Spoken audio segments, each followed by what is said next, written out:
Graça e paz a todos os irmãos da página da Teologia da Graça e do nosso canal aí no YouTube e do Instagram.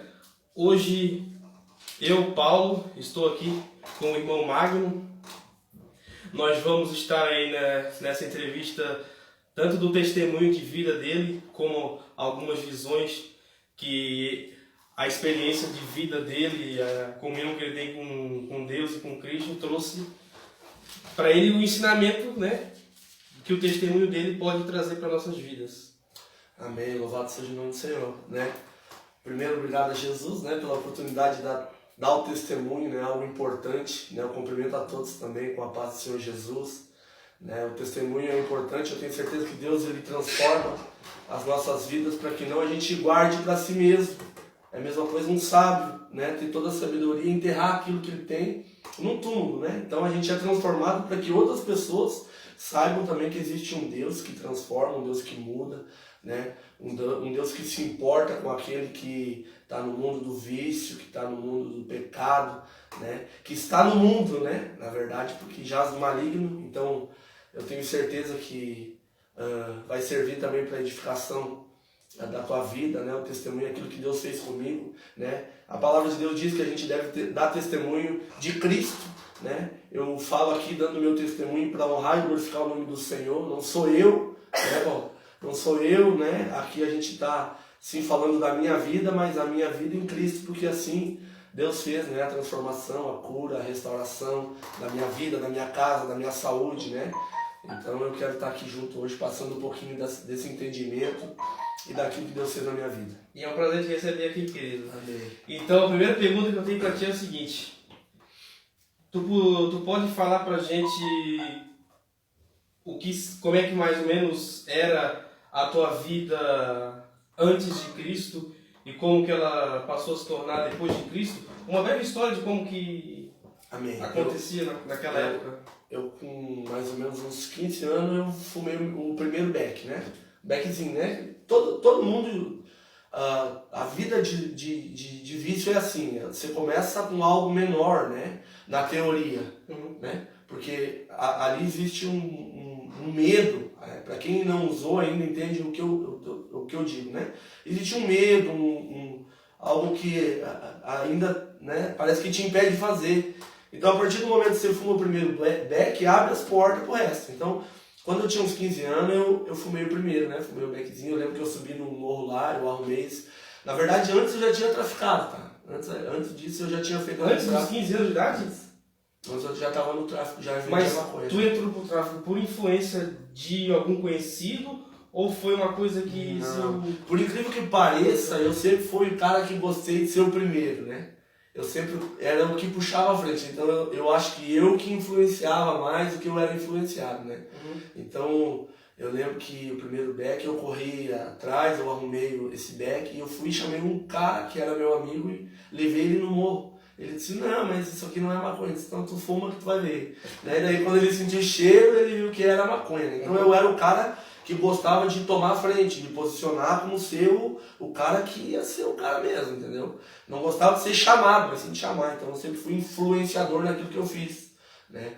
No mundo, né? Eu perdi minha mãe muito cedo, né? Com 13 anos, a minha mãe acabou que ela estava na carona de um carro, né? Bateu o carro, o cara que estava dirigindo, e ela faleceu. Alguns anos depois faleceu meu pai. Então eu tive assim que aprender mesmo por mim, né?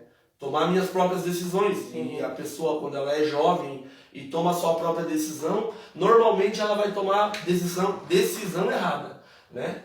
Porque a gente é propício ao erro, né? Se a gente não tiver vida com Cristo, a gente vai sempre ser propício a tomar o caminho errado. Porque assim que é, não adianta. A nossa natureza é essa, fazer a coisa errada. E como é que era essa vida no crime? Ela compensava? Ela dava algum prazer?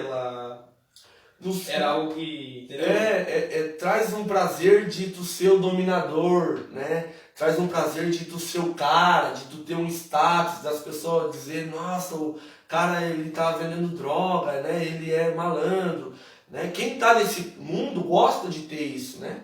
De ser um cara conhecido, né? Por ser traficante ou por vender, por menor que seja, né? Eu vendia pouca droga, né? Eu nunca fui um traficante que...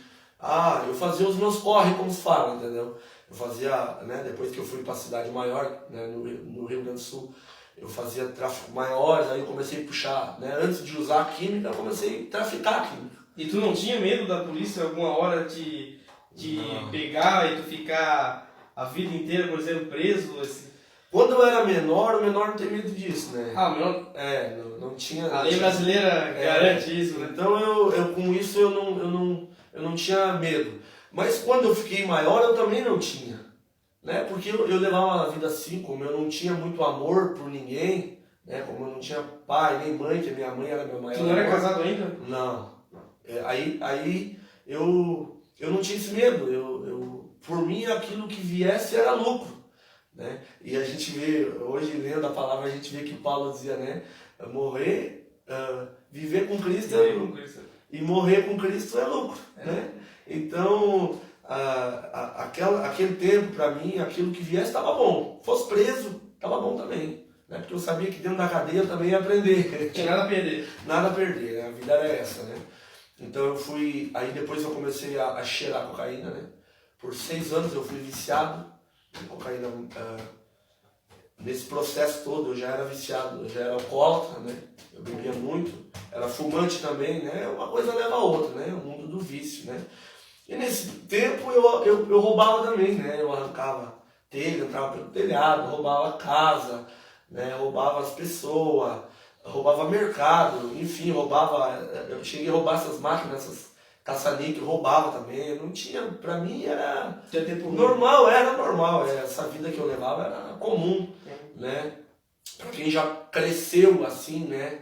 Meu pai, ele sempre foi viciado em álcool, então eu já tinha aquele contato, então ele me levava pros bar, mesa de sinuca, né? As pessoas fumando, mesa de baralho, vício, e pra mim já era mais comum isso, né? Então, depois pra mim era natural, assim, eu não tinha muita visão, assim, porque pra mim, depois que eu comecei a cheirar a cocaína, não tinha nada que era mais prazeroso do que eu ter um prato de cocaína, nada, não tinha nada. Era o teu maior prazer na vida?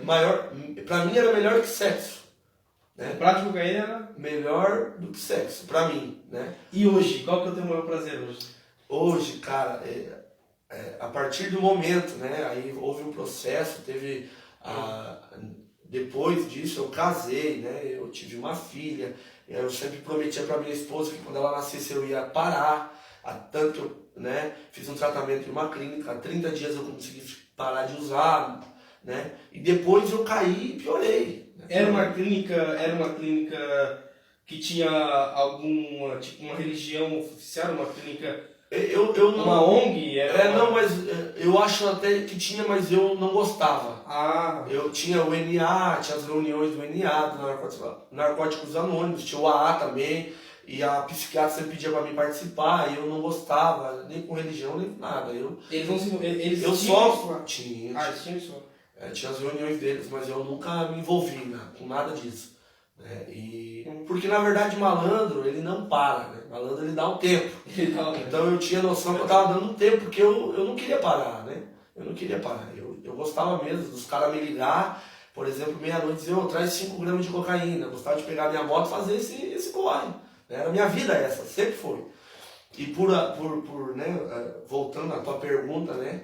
Aí então a minha esposa, né, a gente estava se largando, enfim, eu tomava muito remédio, eu tomava uns faixa preta, eu metia droga em cima, enfim. E dormia no chão assim, né, e ela ia me deixar e um dia eu mandei ela procurar uma igreja. Eu falei, procura uma igreja então, né, a gente já tentou tudo, não dá. Só que eu falei isso da boca pra fora, porque eu nunca criei em nada. Eu nunca entendi que Deus podia mudar a vida de alguém. Para mim, Deus era algo divino, mas que não podia ser acessível ao homem. Deus era algo maior, que nós aqui na Terra não tínhamos esse acesso. E ela procurou e um pastor esteve na minha casa, o nome dele é Denis Pichaide, ele é pastor titular na IEQ, que é uma igreja, né, em Caxias do Sul. Né, Deus usou este homem e um dia ele foi na minha casa, né, minha esposa chamou ele, e ela falou que era para me contar tudo que a gente estava vivendo. Né? E eu já fui com 5 pés na mão. Pensei, vou falar, ele vai dizer que eu sou viciado, e quem é drogado vai pro inferno, e quem usa cocaína vai pro inferno, e quem bebe vai pro inferno. Qual era a visão que tu tinha não só da religião na época, mas tipo assim, naquela época quando tu olhava para os crentes, por exemplo, para as igrejas, qual que era o pensamento que tu tinha? Eu senti um pouco de raiva, um pouco de ódio, eu não me aproximava. Por exemplo, se eu fosse passar numa calçada de igreja, eu mudava de lado de rua. Eu não passava nem na calçada. Nossa. Eu trocava e ia pro outro lado. Não, aqui eu não vou passar, mano. Não vou porque eu não gosto, não gostava mesmo. Não gostava não. Mas tu acreditava na existência de um ser superior? Por exemplo, tu acreditava na história de Jesus Cristo, por exemplo? Ou isso aí nunca tinha passado na tua cabeça? Não, eu já tinha algum entendimento. Eu tinha ido 1 ano e pouquinho na igreja, quando eu tinha uns 15 anos. Né? Depois que eu fiz um tráficozinho, fumei um beckzinho, que eu fiz essas coisinhas, eu fui pra igreja. Fiquei 1 ano e pouquinho na igreja. Mas dentro dessa igreja, ainda eu não teve uma aproximação comigo, né? Não vi a necessidade de pegar, porque eu era um jovem propício a ser muito doido, porque eu já era assim. Né? E não existiu isso aonde eu fui. Né? Não tanto pela questão das pessoas que lá estavam, mas eu acho que eu precisava de uma atenção diferente mesmo. Né? De alguém que tivesse me acolhido diferente. Não que não tenha sido, mas eu era uma pessoa difícil. Né? Por conta das percas que eu tive, das coisas que aconteceram na minha vida. Né? Então, acabou que eu criei um negócio e nesse tempo que eu tive eu não encontrei Deus. Né? Então eu era, não sei se era ateu, mas eu não acreditava em nada. Para mim, eu cria no poder do meu braço, né? na força de um oitão. Para mim era isso aí, entendeu? Tanto que eu me reunia com muitas pessoas, né? Reunido em uma sala e passava a noite inteira cheirando, tinha arma, tinha droga, tinha álcool, né? Ou muitas vezes entrava dentro de uma zona, por exemplo, ficava 1, 2 dias lá dentro com as mulheres, bebendo, fumando, enfim, fazendo tudo que era errado, né? E esse processo, esse pastor, né, ele teve na minha casa, eu contei e esperava que ele fosse falar isso, porque eu estava fazendo aquilo mais para agradar a minha mulher mesmo. Estava esperando ele já com 5 pedras na mão para... Isso, porque eu esperava como quem é de fora tem a visão que quem é crente em Jesus vai julgar porque ele é usuário. E Cristo não pregou isso. Né? Cristo pregou amor, tanto que a gente vê naquela mulher que estava parada do lado do poço, né? E Jesus encontrou ela e pediu água de beber. Né? E Jesus falou que ele era a água, né, que nunca parava de jorrar. E aquela mulher estava no 5º casamento, no 6º, né? E Jesus ele não julgou ela, Jesus amou ela, né? E a gente vê que hoje já existe um preconceito para quem casa tantas vezes, né? Eu estou pegando a Bíblia porque é um fato que eu li ontem, essa semana, então eu recordo que é mais recente, né? Então, imagina na época, né? Então a gente espera que as pessoas julguem, mas na verdade Cristo, ele não olha o pecado, não importa se está no 5º casamento, no 6º, né? Ou no 7º. Ela era uma mulher samaritana, não é? Você lembra da história? Então, Cristo ele não julgou. Né? Então, aquele que é de dentro da igreja tem que ter essa visão. Porque de que adianta julgar o que é de fora se ele já é condenado? Né? Então, eu já cheguei ali perante aquele pastor condenado. Né? Porque ali, o acusador, que é Satanás, já estava me acusando. Né? E eu já estava recebendo aquela seta de acusação na minha mente. Né? E eu cheguei ali, aquele pastor disse assim para mim: cara, eu não vou te falar nada porque você tocou na parte fraca do meu ministério, né? Porque eu nunca usei, então eu não posso falar o que você está vivendo. Eu não sei lidar com drogado. Não sei o que tu está sentindo. Não sei, eu não posso falar nada. E ali, naquele momento, quando ele falou aquilo, eu me quebrei todo, porque eu esperava que ele fosse falar, entendeu? E ele não falou. Então, naquele momento, ele me quebrou ali, né? Eu tenho certeza que ali foi muito usado por Deus, né? E ele falou assim: mas eu tenho certeza que se tu tiver um encontro com Deus e tu